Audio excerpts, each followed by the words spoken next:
Right, so as I'm recording this video, it is currently Monday morning here in the UK, and later today, I imagine pretty early hours my time, is actually the waiver hearing for the Ruby Franke and Jodi Hildebrandt case. Now, we spoke about this in a previous video, and we also spoke about the possible outcomes that could come from this waiver hearing, and one of them was actually a plea deal. This would mean that Jodi or Ruby, because they are separate cases, could reach a deal with the court that could possibly be less of a sentence than if it went to a full trial. Now, obviously at the time of us talking about it, that was just something that could potentially happen. We didn't have all the full details, but we now actually have a lengthy statement from Ruby Franke's attorney where it not only says that they want to reach a plea deal, but also kind of turns on Jodi Hildebrandt. So yeah, we're going to go through the statement now, and then hopefully tomorrow we will actually know the details of what has happened at this waiver hearing, and I'll give you guys an update, but here is the statement. Winwood Law is making a statement on behalf of Ruby Franke regarding the pending charges in the Washington County 5th District Court, along with her thoughts about her current family situation. Our client is working with the prosecutor's office and anticipates resolving this matter quickly by entering a plea agreement with the court on Monday, December 18th. Now, I've got to say, I'm very curious to see what this plea deal will be. Obviously, we're hoping that it's not going to be really soft and she's not just going to get away with it. But how long her sentence will be is kind of up in the air. We don't really know.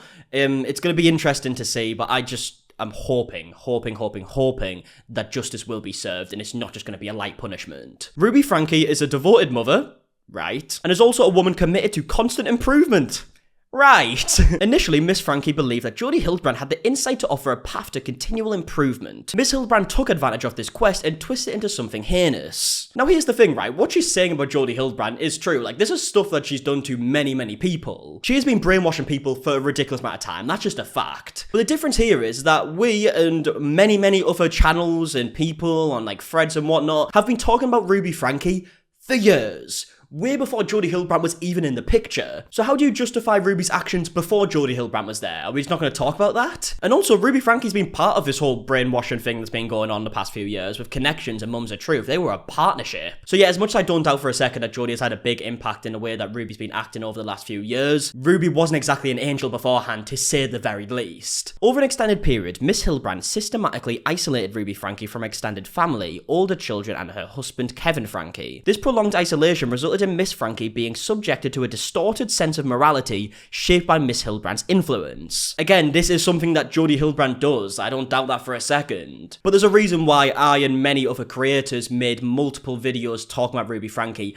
way before we knew who Jodi was. During Ruby Franke's incarceration in Washington County Jail over the past few months, she is actively engaged in an introspection that has allowed her to reset her moral compass and understand the full weight of her actions. I mean, I believe that when I see it. Miss Franke is committed to taking responsibility for the part she played in the events leading up to the incarceration, demonstrating a sincere dedication to personal growth and rehabilitation. She has actively begun the process by reaching out to the members of her family. Through heartfelt apologies, she seeks to mend relationships and contribute positively to the healing journey of their family. Now, it seems like what they're referring to here might have been the reason why we've seen emotional statements by Bonnie and Sherry recently. There was a lot of rumours going around why they started posting some emotional stuff for the last few days. It might be to do with these heartfelt apologies. But again, an apology only means so much, especially when we're dealing with a situation this serious. As much as it's cliche, actions speak a lot louder than words, and when we're talking about Ruby Franke here, it's hard to have any hope that she will change for the better. I mean, if anything is going to make someone want to change, it probably is being locked up for so long, but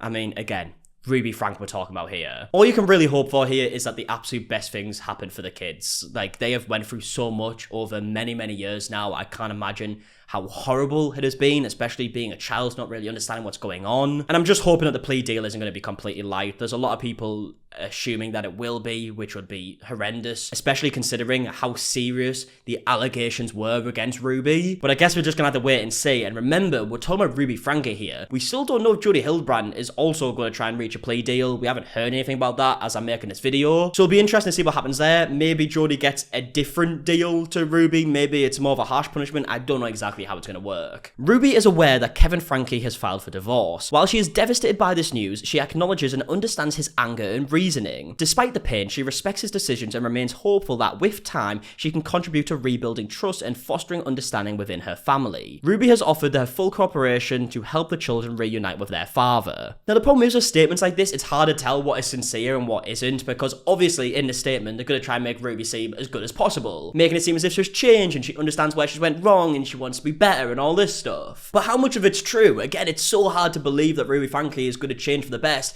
because of all the horrible stuff she's done in the past, the horrible things we've heard her say on Connexions, Mums of Truth, stuff she posted publicly for people to see. Never mind the stuff behind the scenes that we haven't even seen, like the stuff she posted publicly was really bad. And we've seen just how delusional Ruby is, responding to criticism even way before Jodi was even in the picture. Winward Law recognises the profound love that Miss Franke holds for her children, and we were genuinely saddened that she found herself in this challenging path under the influence of Miss Hildebrandt. Like, they are really just putting it all on Jodi Hildebrandt at this point. It's kind of wild to see because it's the first time we've seen a hint of Ruby turning on Jodi. And like, even when they first got locked up, you did wonder, like, okay, they're gonna turn each other now? Like, are they gonna throw each other under the bus here? But we hadn't heard anything along them lines up until now, and yeah, I mean, they're fully throwing her under the bus, and I mean, she deserves it at the end of the day. It is our firm belief that Miss Franke is a devoted mother who unfortunately was led astray. She is sincere in her commitment to securing the best possible future for her family, and we remain hopeful that with the right support and understanding, she can navigate a path of healing and growth. Yet again, it's a very like PR statement, of course it's going to be in this scenario, so it's hard to really know the truth of it, how sincere it really is. But what we do know here is that it does seem that Ruby and Jodi aren't exactly going to be speaking anymore. Now, to the best of my knowledge, they are both being charged for the exact same thing, so I can't imagine that Jodi will get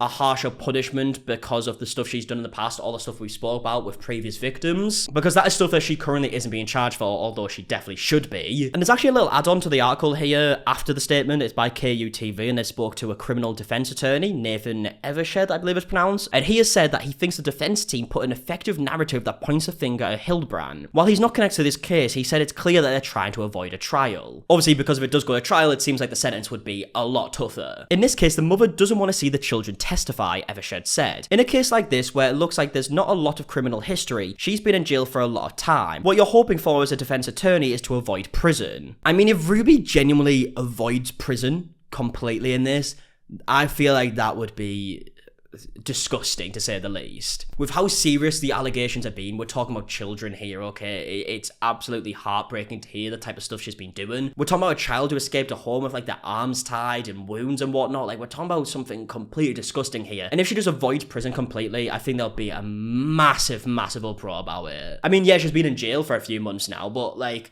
to just completely avoid prison, surely that can't happen, right? Again, I don't know. I'm not an attorney, never studied law or anything like that, so I don't know exactly what's going to happen here, but I would like to think that wouldn't happen. But again, we could hear something very soon. I mean, the waiver hearing is tonight. Like I said, I believe it'll probably be early morning my time. I'm going to stay up for it and try and see what happens, and hopefully my video tomorrow will have some more information as long as we get some updates. I do believe that media outlets have been approved to attend the waiver hearing. I don't know if it's online or in person, but I do believe the media outlets did request to attend, and it has been approved. So I would imagine there's going to be some details pretty much straight away as soon as it's done. And again, I'm just hoping that justice is going to be served. I do have a little bit of a bad feeling about it, just with this plea deal and whatnot, but you've got to kind of remain hopeful. And yeah, let me know your thoughts down below. What do you think is going to happen in this case? And yeah, I'm going to leave the video there. So if you're new, subscribe and whatnot. Obviously, more details coming very soon. And until the next one, I'll see you guys in a bit. All right, goodbye.